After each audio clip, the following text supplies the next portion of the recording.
బులెటిన్లో మరో breaking news. ఎప్పుడెప్పుడా అని ఎదురు చూస్తున్న ఎల్బీ నగర్ హయత్ నగర్ మెట్రో కళ త్వరలోనే సాకారం కానుంది. మరోవైపు హయత్ నగర్ మెట్రో ప్లాన్తో రంగారెడ్డి జిల్లాలో భూములు ధరలకు రెక్కలొచ్చాయి. తొలుత ఐటీ కంపెనీల రాకతో భూముల విలువ అమాంతం పెరిగింది.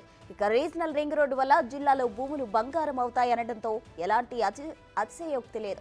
అయితే ఎక్కడా లేని విధంగా 100 కోట్ల రూపాయలు పలుకుతున్న భూమి కేవలం ఈ జిల్లాలోనే ఉన్నట్లు అధికారిక లెక్కలు చెబుతున్నాయి.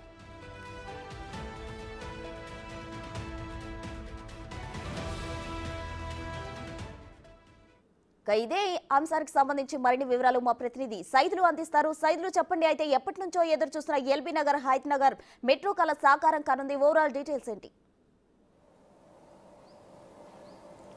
ప్రస్తుతం చూసాం మనము తెలంగాణ రాష్ట్రం ఏర్పడిన తర్వాత గత 10 ఏళ్లలో బీఆర్ఎస్ పార్టీ అభివృద్ధి కుంటుపడింది. కానీ కాంగ్రెస్ పార్టీ ఇప్పుడు అధికారంలోకి వచ్చిన తర్వాత 6 నెలలు గడవక ముందే తెలంగాణ రాష్ట్రాన్ని అభివృద్ధి పదంలో శక్తి వంచన లేకుండా పనిచేస్తున్నారు సీఎం రేవంత్ రెడ్డి అని చెప్పవచ్చు. ఎందుకంటే ఇప్పటికే మనము చూసాము రాష్ట్రాన్ని అభివృద్ధి పదంలో ముఖ్యంగా రైతు సమస్యలు కానీ విద్యార్థుల సమస్యలు కానీ మిగతా అన్ని విధాలుగా కూడా ఇటు 6 గ్యారెంటీలకు సంబంధించి అమలు కానీ ఇవన్నిటిని కూడా శక్తి వంచన లేకుండా ఎప్పుడు కూడా నిత్యం ప్రజల్లో ఉంటూ ప్రజా సమస్యలు తెలుసుకొని పనిచేస్తున్నారు సీఎం రేవంత్ రెడ్డి. దానిలో భాగంగా నిన్న అబ్దుల్లాపూర్ మెట్టు లస్కర్ గూడలో ఇటు గీత కార్మికులకు కాటమయ్య రక్షణ కవచాలను పంపిణీ కార్యక్రమం చేశారు. దానిలో భాగంగా సీఎం రేవంత్ రెడ్డి కొన్ని కీలకమైన వ్యాఖ్యలు కూడా చేశారు. సో ఎల్బీ నగర్ నుంచి హయత్ నగర్ వరకు మెట్రో సేవలను విస్తరించబోతున్నామని చెప్పేసి కూడా చెప్పడం జరిగింది. సో అలా హయత్ నగర్ నుంచి నేరుగా ఇటు విమానాశ్రయం శంషాబాద్ విమానాశ్రయం వరకు కూడా మెట్రో సేవలు ఉంటాయి.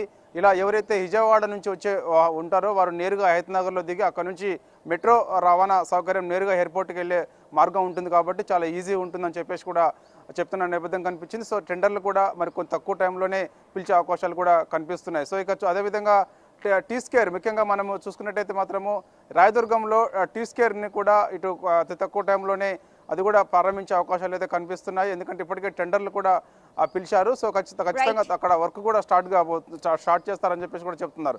సో ఇక ఏదేమైనా సరే ప్రస్తుతం అయితే మాత్రము ఇక్కడ ఉన్నటువంటి తెలంగాణ రాష్ట్రాన్ని మాత్రము ఖచ్చితంగా శక్తివంతం లేకుండా సీఎం రేవంత్ రెడ్డి అయితే కృషి చేస్తున్నారు. సో ముఖ్యంగా మహేశ్వరం నియోజకవర్గాన్ని కూడా న్యూయార్క్ తరహాలో అభివృద్ధి చేసేందుకు సీఎం రేవంత్ రెడ్డి అభివృద్ధి చేస్తామని చెప్పారు. ఖచ్చితంగా రంగారెడ్డి జిల్లాలో ప్రతి ఒక్క రైతు కూడా ఎకరం ఉన్న రైతు కూడా కోటీశ్వరుడు అని చెప్పేసి ఇప్పటికే ఎకరం 100 కోట్ల రూపాయలు పలుకుతుంది కాబట్టి సో ఇక్కడ హయత్ నగర్లో మెట్రో రవాణా ఈజీగా ఉండడం వల్ల కూడా చుట్టుపక్కల భూములన్నీ కూడా పెరుగుతాయని చెప్పేసి కూడా చెప్పారు. సో ఖచ్చితంగా తెలంగాణ రాష్ట్రం తక్కువ టైంలోనే ఇటు కాంగ్రెస్ పార్టీ అధికారంలోకి వచ్చిన తర్వాత అభివృద్ధిలో దూసుకుపోతుంది ఖచ్చితంగా అని చెప్పేసి కూడా ఈ 5 ఏళ్లలో ఉంటుందని చెప్పేసి కూడా నిన్న ఇటు లస్కర్గూడలో ఇటు అక్కడ ఉన్నటువంటి ప్రజలను ఉద్దేశించి సీఎం రేవంత్ రెడ్డి వ్యాఖ్యానించారు. Right Saidulu, thank you.